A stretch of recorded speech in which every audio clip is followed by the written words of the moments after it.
आज हम आप लोग को बताने वाले हैं एनएम डॉक्यूमेंट वेरिफिकेशन को लेकर। कल तो हम आपके लिए वीडियो लाए थे जो कि आप लोगों ने देखा, फिर भी उसमें बहुत सारा कन्फ्यूजन है। जो कि आपका कन्फ्यूजन है जो नोटिफिकेशन का 3 नंबर पॉइंट और 4 नंबर पॉइंट में, इसीलिए हम ये वीडियो लेके आए हैं क्योंकि आप लोग बहुत ज़्यादा परेशान हो रहे हैं और बहुत का प्रॉब्लम है कि नाम गलती है तो क्या करेंगे। और बहुत सारे ऐसे हैं जिनको लग रहा है कि जाति आवासीय अभी फिर से बनाना है या फिर पुराना है वो देना। तो हम आपको पहले भी ये चीज़ क्लियर कर चुके हैं, लेकिन फिर भी आपको कन्फ्यूजन बहुत ज़्यादा हो रहा है। तो चलिए हम इस पर सारा आपको डिटेल बताएंगे और जो बताएंगे आपको सटीक और सही बताएंगे, जो बिल्कुल आपके लिए हेल्पफुल होने वाला है। तो चलिए, जो भी नए इस पर आए हैं तो प्लीज़ चैनल को सब्सक्राइब जरूर कर लीजिएगा। वीडियो अच्छी लगे तो वीडियो को लाइक कर लीजिएगा। चलिए, और आप लोग को बताने वाले जिनका डीवी लिस्ट में नाम नहीं है, यानी आप क्वालिफाई है और आपका डीवी लिस्ट में नाम नहीं है, तो ऐसा किस कैंडिडेट का होगा। तो देखिए, जिनका कि पहले हो चुका है वेरिफिकेशन तो उनका नाम नहीं होगा। तो क्या आपको फिर से कराना है, तो मैं इन्हीं सब पॉइंट पे आपको बताने वाली हूँ, क्योंकि वैसे हम इन सारे पॉइंट पे आपको बता चुके हैं, फिर भी आपका कन्फ्यूजन अभी भी बना हुआ है।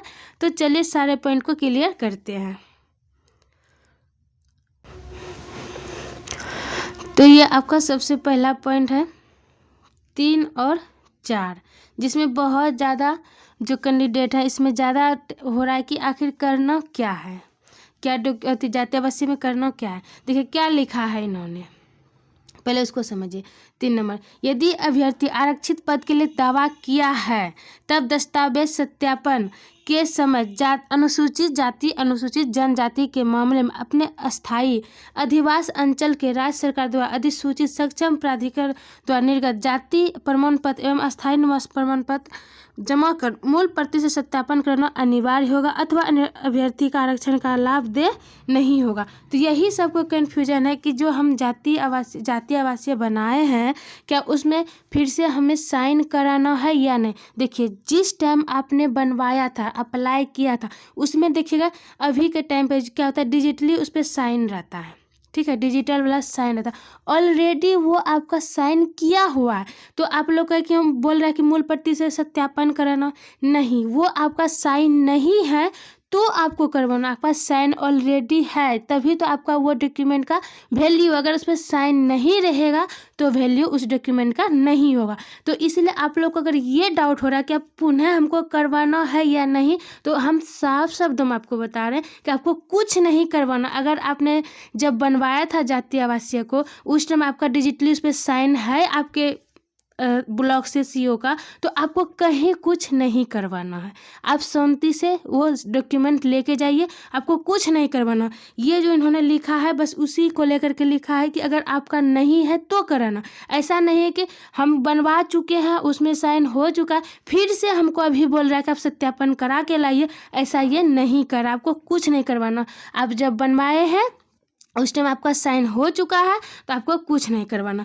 ये आपका अनुसूचित जाति और जनजाति के लिए था, SC ST के लिए, और ये आपका OBC और EWS के लिए है। इधर नीचे आपको दिया हुआ है, देखिए पिछड़ा वर्ग, अत्यंत पिछड़ा वर्ग जो इसमें आते हैं इस कैटेगरी में, उनके लिए दिया गया है कि आपका इसमें भी वही लिखा है कि जमा कर मूल प्रति सत्यापन करना अनिवार्य होगा, अन्यथा अभ्यर्थी का आरक्षण का लाभ दे नहीं होगा। तो यानी आप भी देखिए आपके में भी साइन होगा, ऑलरेडी आप जब बनवाए हैं तो आपका साइन किया हुआ ही है, इसको पुनः साइन नहीं करवाना है। ऐसा नहीं कि आप लोग बहुत ज़्यादा कन्फ्यूजन है कि नहीं बोल रहा है तो करवाना, नहीं, कुछ नहीं करवाना है, आपका ऑलरेडी साइन होगा। जब आप अप्लाई किए थे, जब आप बनवाए थे, उस टाइम उस पर साइन किया गया है, डिजिटली होगा या फिर आप पुनः वहाँ पे जाके बनवाए। तो फिर अभी के टाइम में तो ज़्यादातर हर ब्लॉक में देख रहे हैं डिजिटल साइन ही होता है। ठीक है, तो आपको कुछ नहीं करवाना, वो डॉक्यूमेंट लेके जाना है।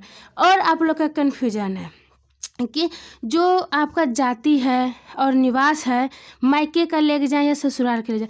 अब आपको मायके ससुराल नहीं करना। अब जब फॉर्म भरने वक्त जो आपने डॉक्यूमेंट दिया है शांति से वो आप लेके चले जाइए। अब मायके ससुराल को भूल जाइए, क्योंकि जब आपको करना तो वो फॉर्म भरने वक्त करना था, अभी आपको कुछ नहीं। अभी जो आपने फॉर्म में जो नंबर दिया है, यानी फॉर्म में जो आपने एप्लीकेशन नंबर दिया है जाति आवासीय का, क्रीमी लेयर का, जो आपका नंबर है वही नंबर वहाँ मिलाएगा। और ये नहीं कि अभी हम अपडेट बनवा के जा रहे हैं, उस टाइम हम गलती से ये दे दिए थे लेकिन अभी हम ये लेके जा रहे हैं, ऐसा नहीं, वो नहीं लेगा। जो आपने अप्लाई किया है वो वही डॉक्यूमेंट वहाँ पे खोजेगा, उसी का दोनों नंबर मैच करवाएगा।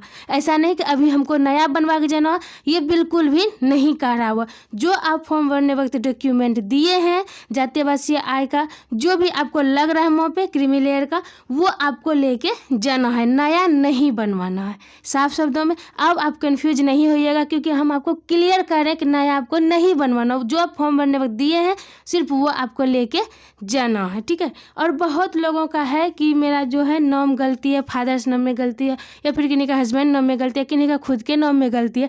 देखिए, जब आप फॉर्म भरने वक्त दिए थे उसमें आपका सही है, डॉक्यूमेंट में कहीं थोड़ा सा आई वाई कुछ में मिस्टेक है, तो उसमें आप क्या कर सकते हैं।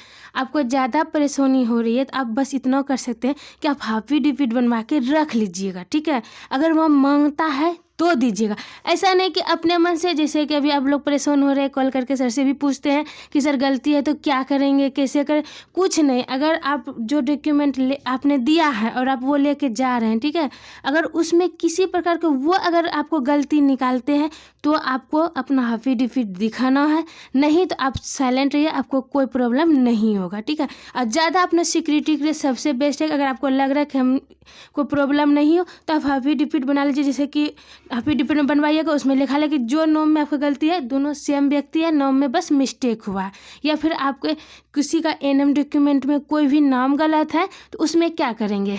तो अगर देखिए आपके पास टाइम है, आपका कल से काउंसलिंग शुरू है, अगर आपको टाइम मिला है तो आपको उसमें कम से कम 1-2 दिन तो उधर जाइएगा। अगर टाइम लगा तो आपको एनएम डॉक्यूमेंट में अगर नाम गलती है तो वो आपको बनारसी जाना पड़ेगा, ठीक है। बनारसी से ही आपका ठीक होगा।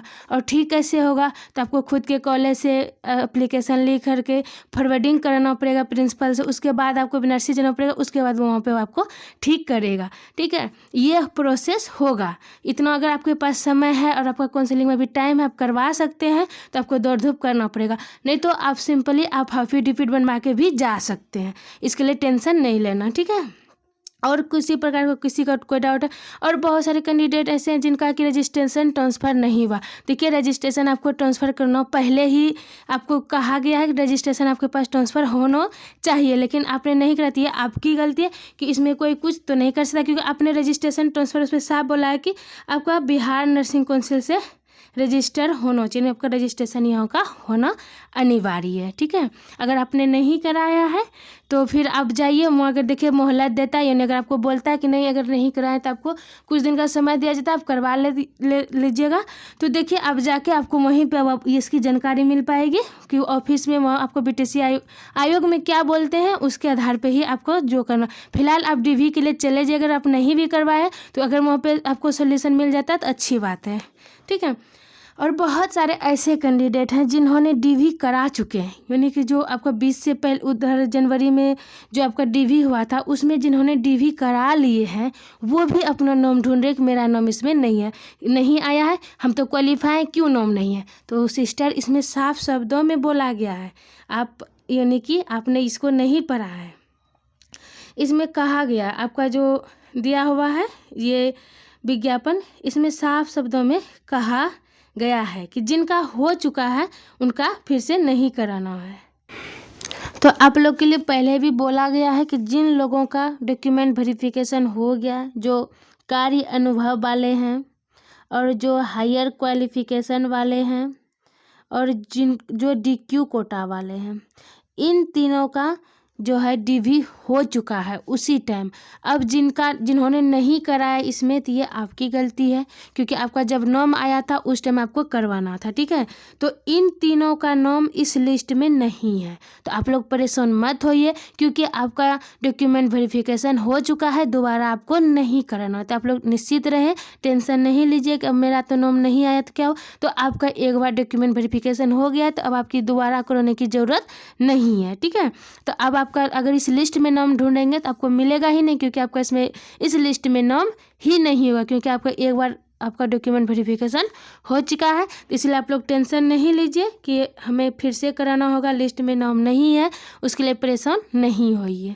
ठीक है, तो इतना ही आप लोग के लिए लाए थे। और अगर कोई प्रकार का कन्फ्यूजन होता है, किसी प्रकार का डाउट होता है तो कमेंट कीजिएगा।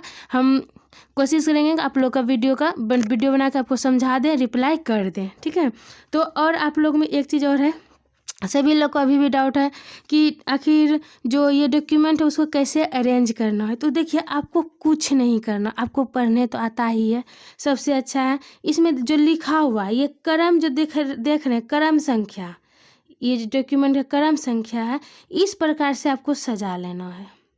ये जितने डॉक्यूमेंट इसमें मांग रहा है, ठीक है, जितने आप एप्लीकेबल है इसमें, जिन्होंने जिस आधार से दिया है, वो उतना डॉक्यूमेंट लेके आपको चले जाना। बस इसी क्रम में सजा लीजिएगा, जो आप देख रहे हैं ये क्रम संख्या, इसी प्रकार से सजाना। और आप जो कॉल लेटर डाउनलोड किए होंगे उसमें भी क्रम दिया हुआ होगा कि डॉक्यूमेंट किस प्रकार से सजाना है। ठीक है, तो अब आपको कोई कन्फ्यूजन ना रहे।